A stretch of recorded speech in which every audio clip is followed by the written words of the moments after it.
Ako po si Melba, empleyado sa isang maliit na kumpanya rito sa Pasay. Hindi ko makalimutan ang araw na yon na nakaranas ako ng kababalaghan sa loob mismo ng kumpanya. Sa lobby, nire-renovate noon yung room kung saan tumatanggap kami ng mga aplikante. Kaya nung araw na yon ay sa lobby lang muna kami nagpapila. Maraming aplikante dahil marami rin ang pwestong binuksan ng kumpanya namin. Kaya nakakapagod talaga ang maghapong yon. Nung bandang 5:00 na, sa wakas ay tapos na ang pag-i-interview sa kanila. May mga umuwi na rin sa mga kasama ko. Yung iba naman nagre-retouch pa sa restroom. Ako talaga ang madalas maiwan sa table dahil sa bagal kong kumilos. Mula sa table ko ay tanaw ko yung mga upuang nakahanay sa lobby kung saan naupo yung mga aplikante kanina.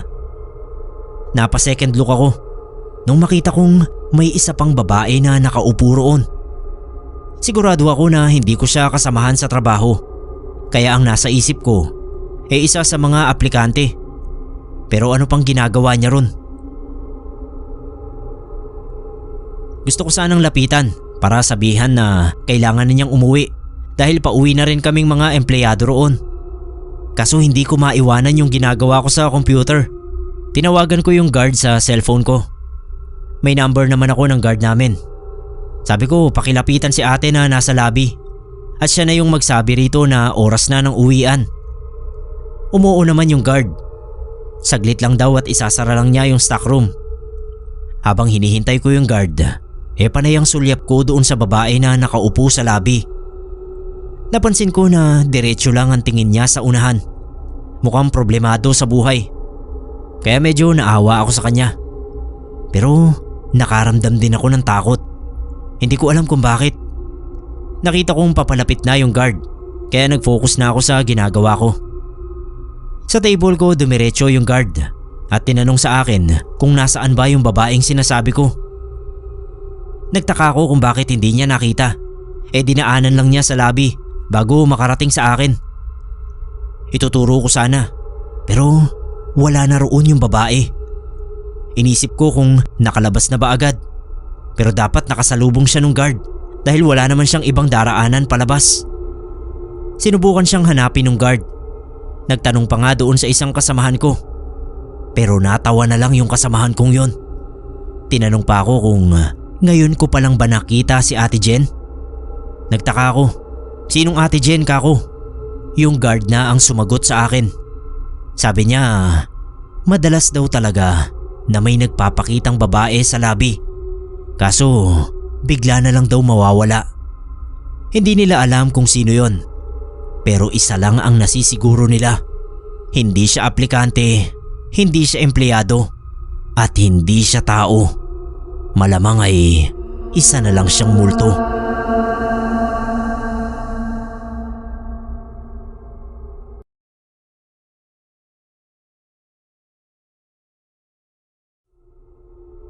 Kamusta po ang lahat? Ako si Danny. May nangyari po sa akin na hindi ko maipaliwanag. Yun po ang panahon na hindi ko alam ang gagawin ko sa buhay ko dahil nawalan ako ng trabaho. Kung kailan pa naman malapit ng mga anak ang misis ko. Tapos may 2 pa kaming anak. Hindi kami nakapag-ipon dahil pareho kaming tumutulong sa mga magulang namin. Naglalakad-lakad ako para maghanap ng trabaho. Wala na kasi akong ipapamasahe kaya binaybay ko na lang yung mahabang kalsada mula sa amin papunta sa bayan. Sa paglalakad ko, may nadaanan akong malaking gate na may nakapaskil na wanted driver. Hindi ako sanay pero may alam naman ako sa pagdadrive. Sabi ko sa sarili ko susubukan kong mag-apply. Desperado na akong makahanap ng mapagkakakitaan. Kumatok ako sa gate. Wala kasi akong nakitang doorbell. Mga 2 minuto rin ako sigurong kumakatok bago may sumilip sa maliit na bintanang nasa bandang itaas ng pinto ng gate. Tingin ko matandang babae. dahil nakita ko yung mga wrinkles sa noo at mata niya. Nagmagandang umaga ako at tinanong ko agad yung tungkol sa nakapaskil sa gate.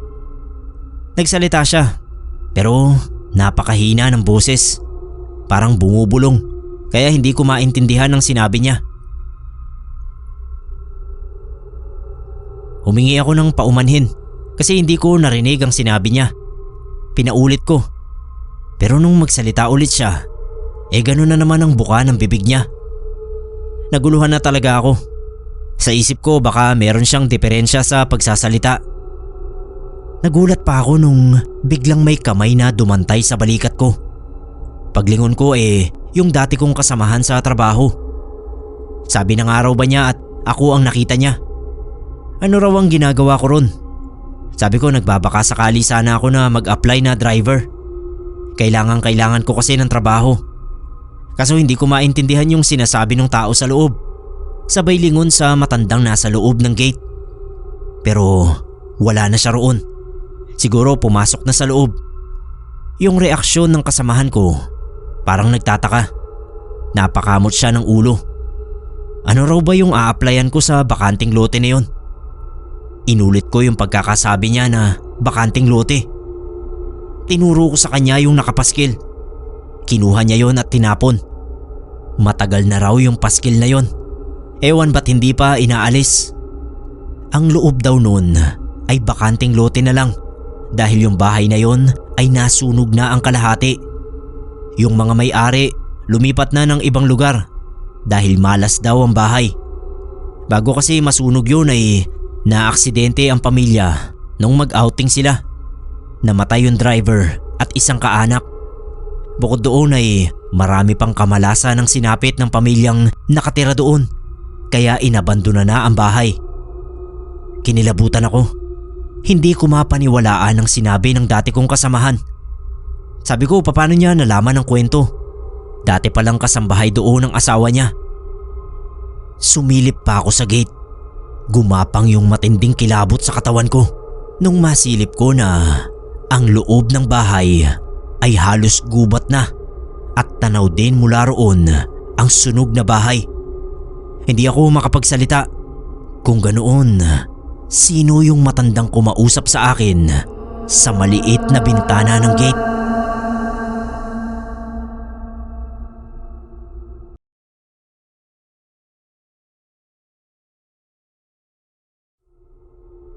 Ako po si Wendy.